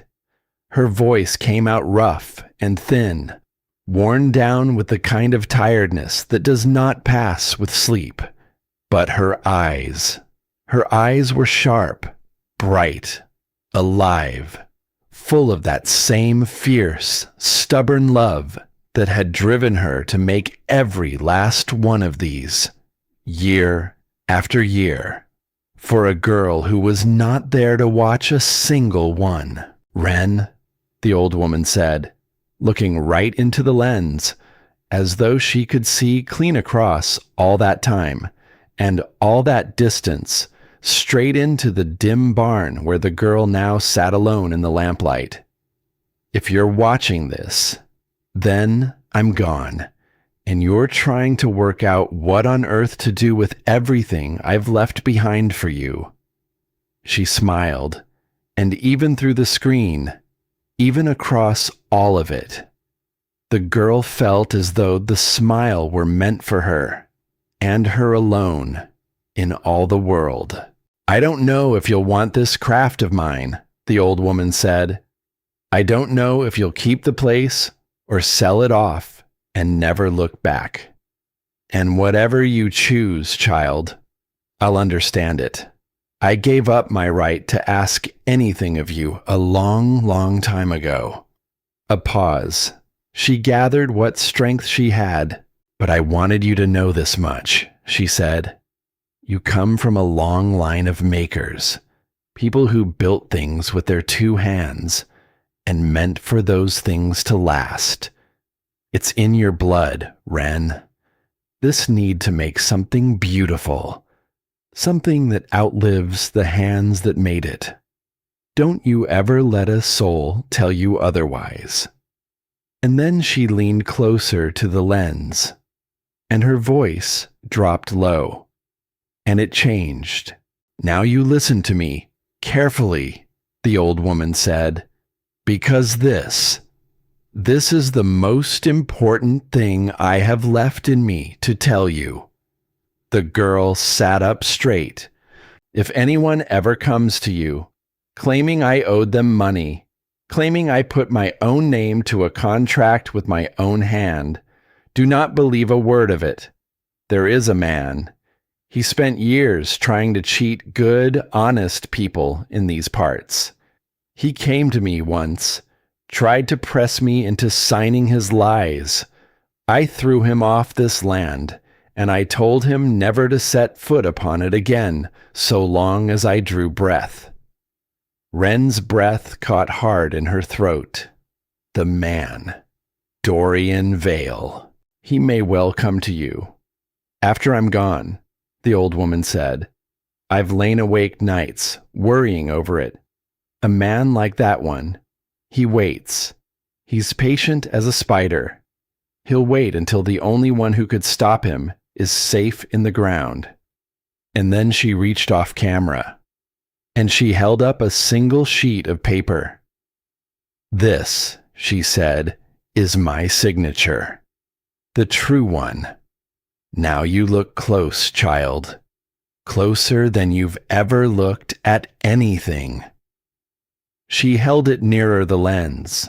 You see this little mark? Just here, right beneath the very first letter. Barely there at all, unless a body knows to go looking for it. Ren leaned in toward the screen, her heart slamming against her ribs. I have put that mark on every single thing I have signed, the old woman said, for the whole of my life. Since the day your grandfather passed, every contract, every paper, every last one of them. It's my way of being certain, dead certain, that no one on this green earth could ever forge my name and get away clean with it. She set the paper back down. So if anyone ever shows you my signature, my darling, and that little mark is not there beneath the first letter, then you will know, beyond any shadow of a doubt, that it is a forgery, and that the man holding it is a liar. The girl sat frozen in the dark barn. A mark. A tiny, secret mark beneath the first letter of her grandmother's name. A thing the man could not possibly have known to copy, because the only one who knew of it had carried the secret to her grave, and left it instead in a recording, for a girl she trusted to one day come and find it. Ren's hand shook as she pulled the contract from where she'd kept it folded close. She smoothed it flat on the workbench beneath the lamp. She found the signature at the bottom of the page. Cora Hartley, in a hand that looked, at the first glance, exactly like her grandmother's. Almost exactly. Because beneath the first letter, there was nothing. No mark, no tiny line, nothing at all. The signature was a forgery. The girl sat back, the breath rushing out of her all at once, like a held weight set down. She had it. After all the searching, after all the days of burning eyes and aching, foolish hope. She had the proof, sitting right there in front of her. hidden in plain sight the whole time, waiting for her to learn enough to see it. But the old woman on the screen was not yet finished. She leaned in one final time. "There's one more thing," she said. "The box, the locked one, with your name carved into the lid of it." Ren went very still. "Inside that box," the old woman said, "is everything else you'll need. Everything I couldn't bring myself to say out loud, for fear it might fall into the wrong hands before it ever reached yours." A soft, tired smile crossed her worn face. "But I didn't leave the key just lying about for anyone to stumble on. No, child, I hid it. Somewhere only a true maker would ever think to look." She paused. "When you've learned enough to understand what these old hands were trying to teach you, then you'll know exactly where to find it. I trust you to become that person, Ren. I always did. Even back when I was too much a coward to ever say the words to you." The screen went dark, and the girl sat alone in the barn, the forged contract in one hand, her heart pounding with everything that still lay ahead of her. She had the proof of the lie, but she needed what was inside that box, and to find the key to it, she first had to become the very person her grandmother had believed all along that she could be. It took her 3 more days to understand. 3 days of watching the recordings over again, of practicing cuts and joints until her hands ached and the sawdust worked itself into every seam of her clothes, searching for a clue, a breadcrumb, some small thing the old woman had left behind to lead her home. It came to her late on the 3rd night, when she was too bone-tired to think straight anymore, when her mind had finally stopped clawing so hard at the thing and gone quiet. She was sitting at the workbench, staring, without really seeing it, at the small, crooked side table she had built in her 2nd week. Her very first real piece. One leg a hair too short. The finish gone uneven in the one corner. She ran her fingers over the top of it, feeling the grain beneath her calloused fingertips. Calluses she had not had the day she arrived in this place, and that was when she remembered.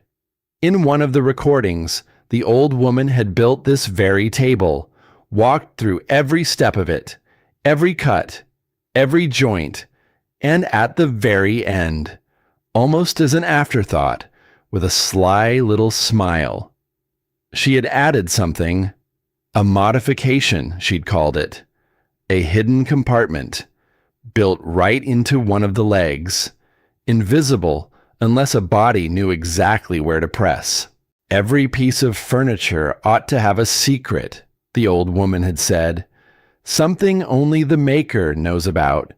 It's like leaving a little piece of your own self hidden away inside the wood. The girl's heart began to pound. She grabbed the table, turned it over in the lamplight, examined each of the 4 legs in turn. They looked solid, identical, the work of a beginner's careful, clumsy hands. But she pressed along the inside of each one, slow, feeling for the faintest give. The first leg, nothing. The second, nothing. The third leg, clicked. A small panel popped loose, revealing a hollow space carved deep into the heart of the wood, and nestled there, wrapped in a scrap of worn velvet, soft with age, a tiny brass key. The girl's hand shook as she lifted it free. Such a small thing, to hold so very much. Her grandmother had built this test knowing that only someone who had truly learned the craft would ever find it. Someone who had sat with the recordings until her eyes blurred, who had bled onto the wood, who had learned, at last, to listen to the grain. Only that person would ever press the right leg in the right place. She had trusted Ren to become that person, and the girl had. She carried the key to the back of the workshop, knelt down beside the box with her name carved across the lid, the most beautiful thing in the whole room. She fit the tiny brass key into the lock. It slid home, smooth, like it had been waiting there all this time, like it had been shaped for exactly this hand, on exactly this night. She turned it. She heard the soft final click of it, and she lifted the lid.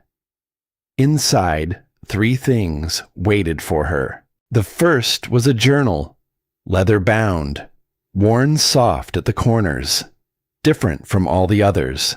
She opened it, turned the pages, until she found one that stopped her cold. The old woman's hand, from years back. Steadier then than at the end, but unmistakable. Dorian Vale came to the barn today, it read. Tried to pressure me into signing a contract for a commission I never once agreed to. When I refused him, he turned ugly, threatened to make trouble for me. I ordered him off my land and told him never to return. This man is a fraud and a thief, down to the bone. I will not do business with him under any circumstance, not while I live. And below the entry, taped carefully to the page, a copy of a contract, the same kind of paper, the same heavy, threatening language, near to the very same words as the one the man had pressed into her hands. But this one was unsigned, and beside it, in red ink, in her grandmother's own firm hand, keep this as evidence. He will try again someday. If not with me, then with whoever comes to inherit this place after I am gone. The girl pressed a hand to her mouth. Her grandmother had known. She had known years ago that the man would come crawling back the moment she was safe in the ground, and she had set the proof aside.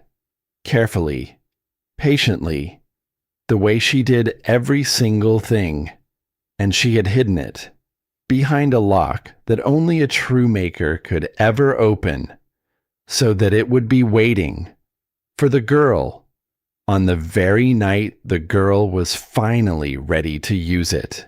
The second item was a thick envelope, heavy with folded papers, records going back years, and a letter signed and sealed by the man who had handled the old woman's affairs, stating plainly in careful legal words that Cora Hartley had never once entered into any arrangement with Dorian Vale, nor with any soul connected to him. It was more than enough. It was everything. The girl knelt there in the warm lamplight, surrounded by the proof of her grandmother's love and her grandmother's foresight. And she understood, at last, all the way down. She had not been left a falling down house and a barn full of old tools. She had been left armor. She had been left a fight that she could win, by a woman who had spent her final frail years making certain that the granddaughter she could not save as a frightened child would be more than able to save herself as a grown woman. But there was a third thing in the box. The girl reached for it. A single letter, in a different hand, younger, steadier, without the tremor of age in it at all.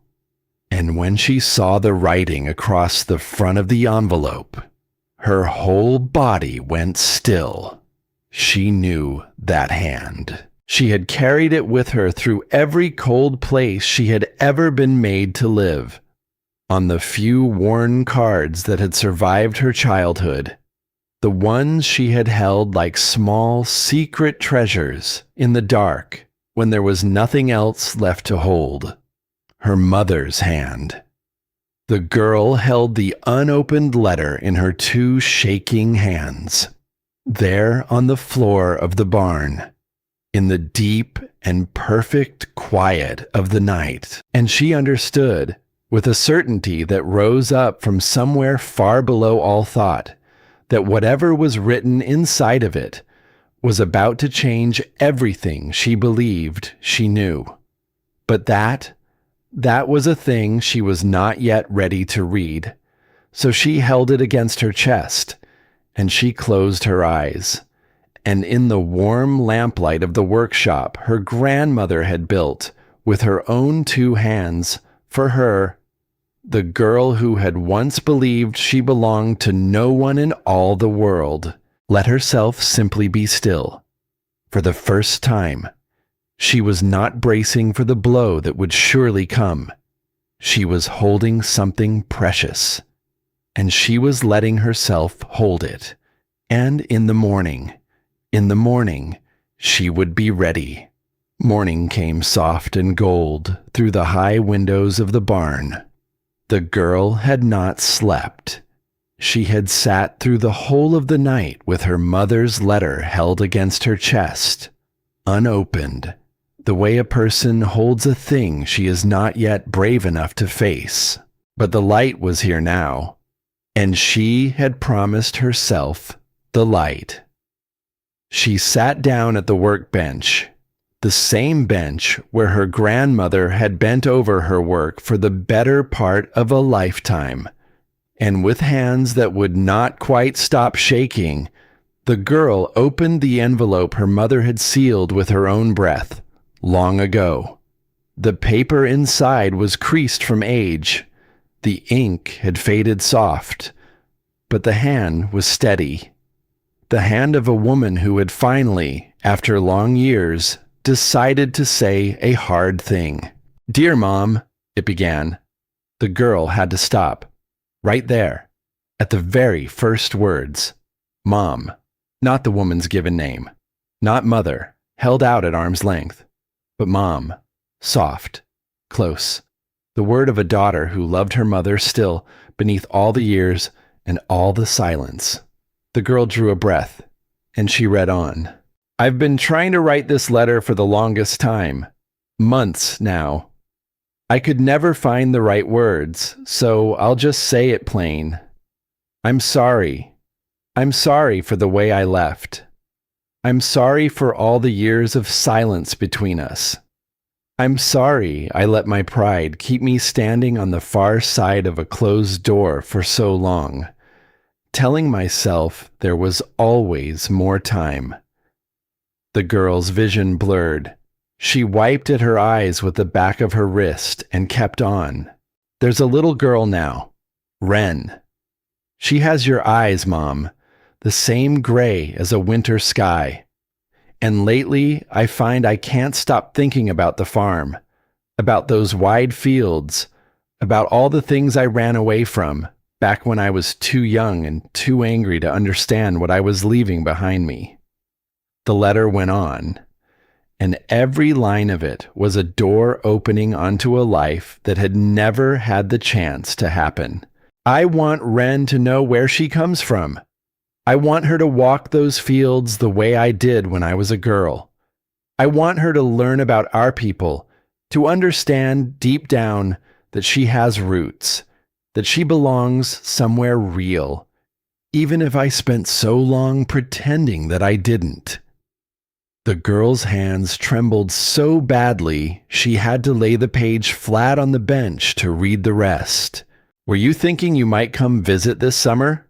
Or might we come to you? I know it's been far too long. I know I have no right at all to ask for your forgiveness. But I'm asking it anyway.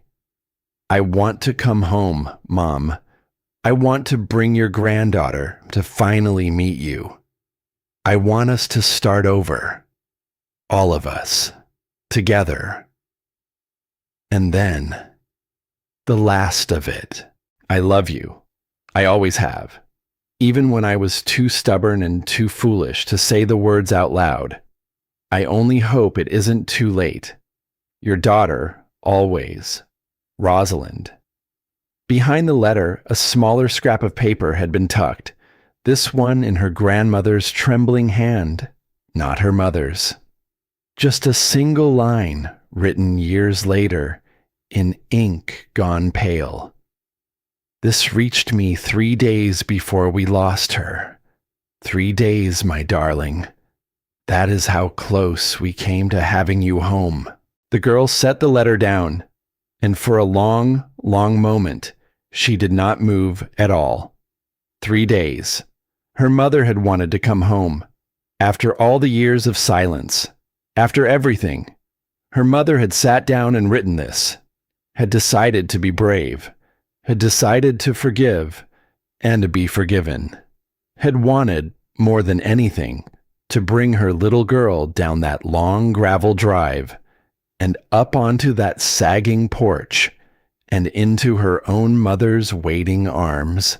She had wanted Wren to walk these fields, to know these people, to learn this land, to understand all the way down that she had roots, and it had not happened.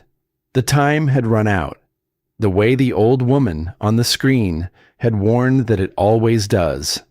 There is not always tomorrow. The summer had never come. The reunion had never happened. The little girl with the winter sky eyes had gone, instead, into a long, cold stretch of years where she believed, with her whole heart, that she belonged to no one at all. But her mother had tried, at the very end, with the last of her time, though she could not have known it was the last. Her mother had reached for home, and her grandmother had kept this letter for years and years, held it like something holy, a promise made and broken, not by any choice, but by the cruelty of timing alone. And then the old woman had spent the rest of her own life trying to make good on it, trying to give the girl everything her mother had wanted for her: a home, a heritage, a craft, a place to finally, truly belong. The girl sat on the floor of the barn in the gold morning light, and she let herself grieve. For all of it. For the grandmother she had never been allowed to know. For the mother she could barely remember. For the family that should have gathered around a summer table and never once got the chance. She wept until she was emptied out. And then, slowly, something else rose up in the empty place the grief left behind. Something fierce and bright and unbreakable. They had loved her, both of them, in their own broken, imperfect, human ways.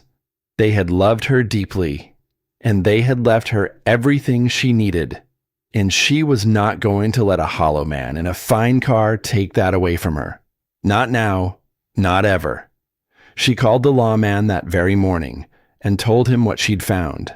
He came out to the farm within the hour, and the girl laid it all out across the workbench in the gold light, piece by piece, the journal entry in her grandmother's hand from years back, the unsigned contract taped to the page beside it, the sealed letter from the man who'd handled the old woman's affairs, and the two signatures, set side by side, her grandmother's true one, with its tiny secret mark beneath the first letter, and the forgery, with nothing there at all. The lawman studied each piece, slow, careful, with the look of a man who had been waiting a very long while for exactly this. "This is it," he said at last, looking up at her. "The journal proves she knew him for a fraud. The unsigned copy shows the pattern of how he works. And this." He held up the comparison of the two hands. "This little mark, on every real thing she ever signed, and on his paper, nothing at all." He shook his head, slow. "It's a forgery. plain as day, once you know to look." "Is it enough?" the girl asked. "It's enough to put a stop to him," the lawman said. "I've had my eye on Dorian Vale for a long time. Him and the woman with the clipboard, both. There are others he's done this to. Folks who lost everything before they ever understood what was happening to them." He set the papers down, careful.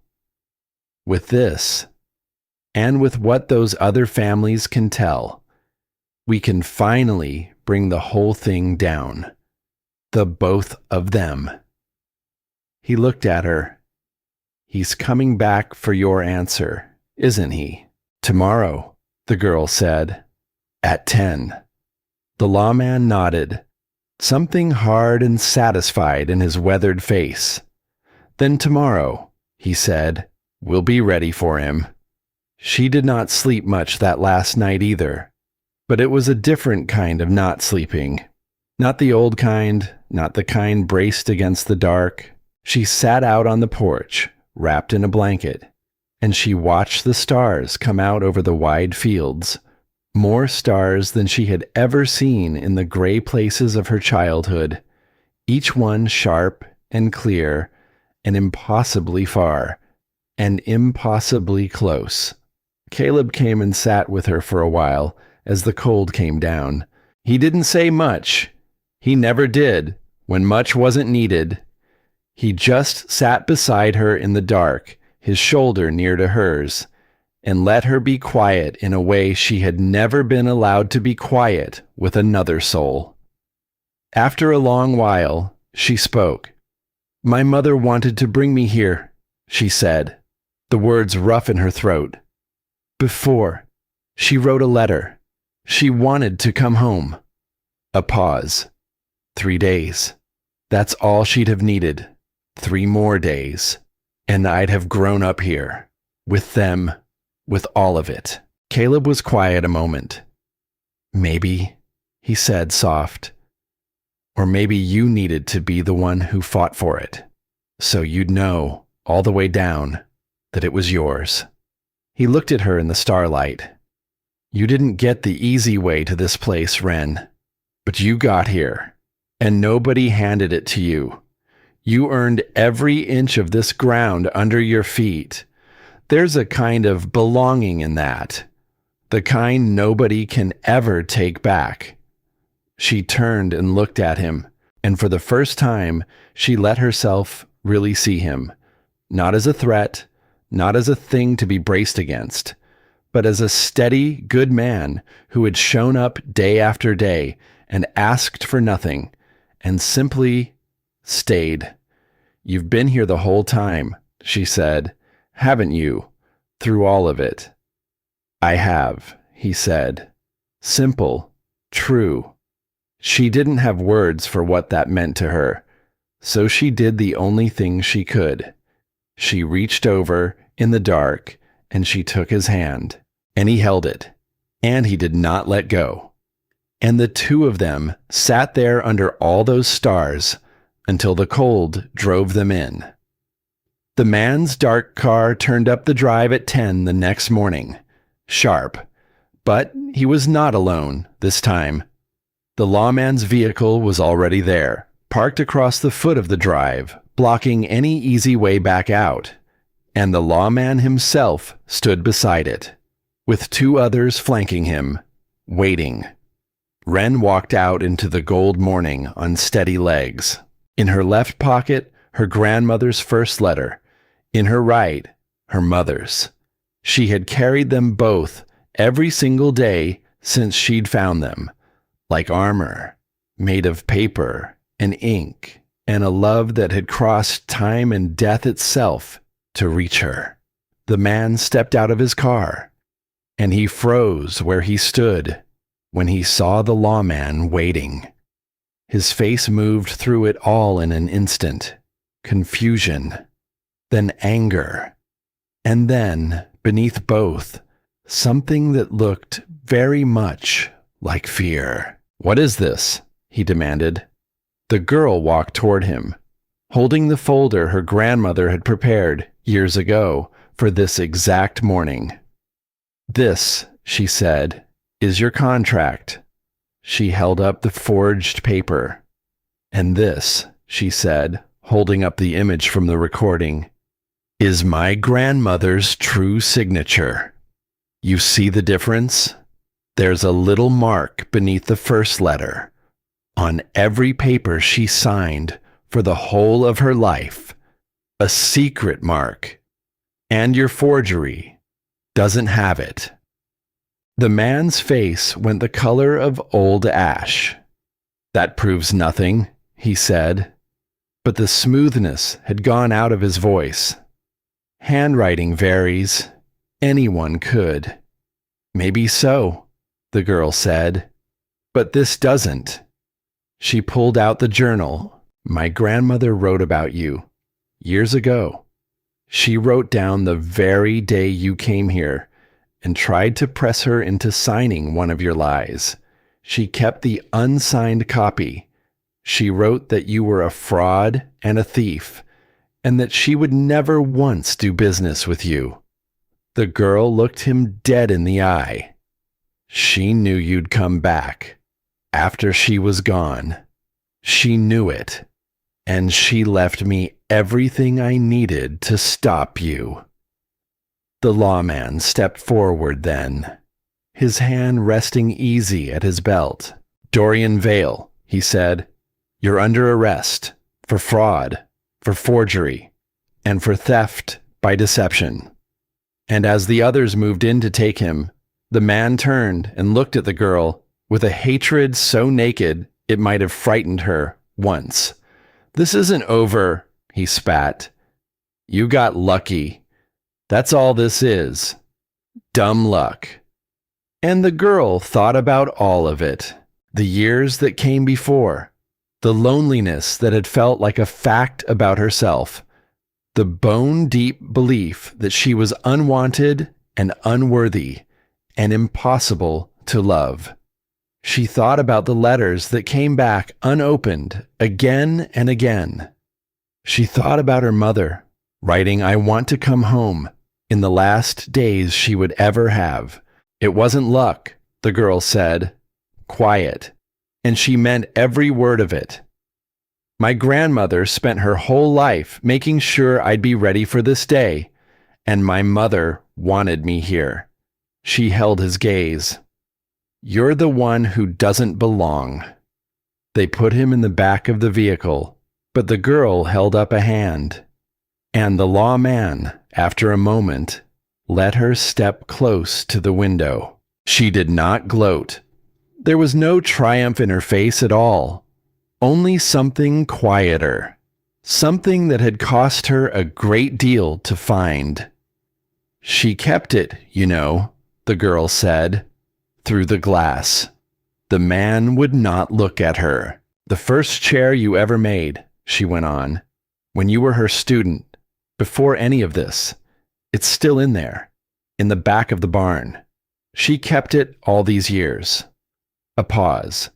She didn't keep it because she was angry. She kept it because once, a long time ago, she believed in you. And some part of her never could throw that away. The man's jaw worked.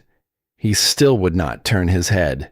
You spent your whole life trying to tear down what she built, the girl said, soft, not cruel. And all it ever did was hollow you out. The hate didn't touch her. It didn't touch her work. It didn't touch this place. It only ate you. She stepped back. I almost feel sorry for you. I think she did too, right up to the end. And then she turned away, and she did not look back as the vehicle pulled out and down the long drive, and gone. The lawman came to stand beside her as the dust settled back onto the road. He'll be away a long while, he said. We've got enough now, more than enough. The others will speak up, and the woman with the clipboard. He shook his head. Her too. The whole rotten machine. It comes down now, because of what your grandmother left. and because of what you were brave enough to use. The girl stood in the gold morning light, long after the dust had gone, and then she let out a breath she felt she had been holding her entire life. It was over. The farm was safe. The barn was safe. The lifetime of beautiful, patient, unsigned work was safe. The legacy her grandmother had spent her final years protecting was safe. The girl looked out across the fields her people had cleared and worked and loved for 5 long generations. The fields her mother had run through as a girl, dreaming of a wider world. The fields her mother had wanted, at the very end, to bring her home to. And for the first time, the girl understood why not a one of them had ever truly wanted to leave. The seasons turned, and the girl stayed. That was the thing she kept coming back to in the quiet evenings. She had come from a long line of women who did not know how to stay, and she was the one who stayed. She learned the craft, truly learned it now, with the deadline gone and the fear gone, and only the long, patient work ahead of her. She bent over the bench until her hands knew the wood the way her grandmother's had. She made mistakes. She made better things. She made a thing, one day, that she knew, deep down, the old woman would have been proud of. And she did not do it alone. Caleb was there, through all of it. Not crowding, not pushing, just steady, just present. The way he had been since the first day, when he'd crouched down by a fallen fence post and asked, "Mind?" Their love did not arrive like a storm. It was nothing like the stories. It came the way the seasons came, slow, sure, one quiet day folding into the next. A hand held on a cold porch, a shoulder there when the grief came back, as grief does. A laugh shared over some small ruined thing in the workshop. A future, spoken of carefully at first, and then less carefully, and then simply assumed. One evening, as the light went gold and then soft over the fields, he told her what he'd been turning over. His family's land, her grandmother's craft. They could grow together, he said. A place where folks came for handmade things and honest food both. A place where people could learn the old skills, the ones that were slipping away. Something real, something lasting. "Are you asking me to build something with you, Caleb?" the girl said. He smiled, slow. "That's exactly what I'm asking," he said. "Then yes," she said. "Let's build something. Together." And they did. They were married in time, out in the barn, surrounded by the furniture her grandmother had made, and the pieces the girl herself had crafted in the seasons since. Walt walked her down the aisle because she had no father to do it, and the old man cried the whole way and did not once try to hide it. Della went through a whole packet of tissues before the vows were even finished. The lawman came in his Sunday best. Half the town turned out. The very people who had filled her yard with trucks and tools on the worst morning of her life. They had watched her arrive with nothing but 2 bags and a letter.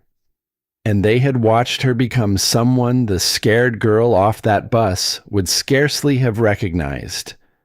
But the thing she built that mattered most, the thing that would have made the old woman proudest of all, that came later.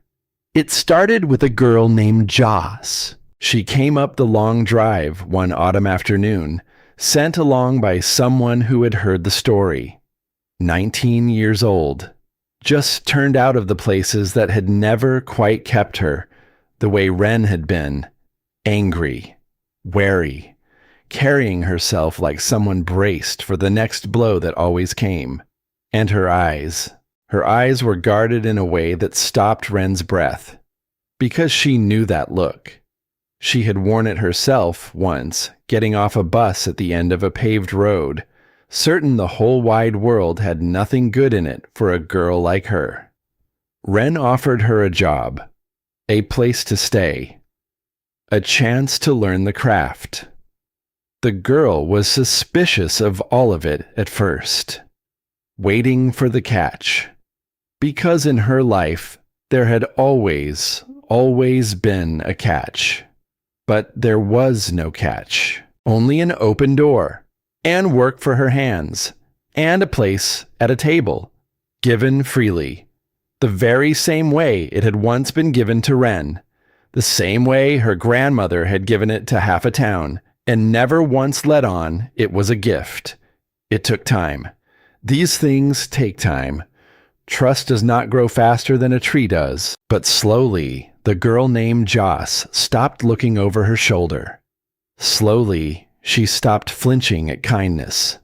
Slowly, her hands learned the wood, and her eyes lost a little of that guarded edge.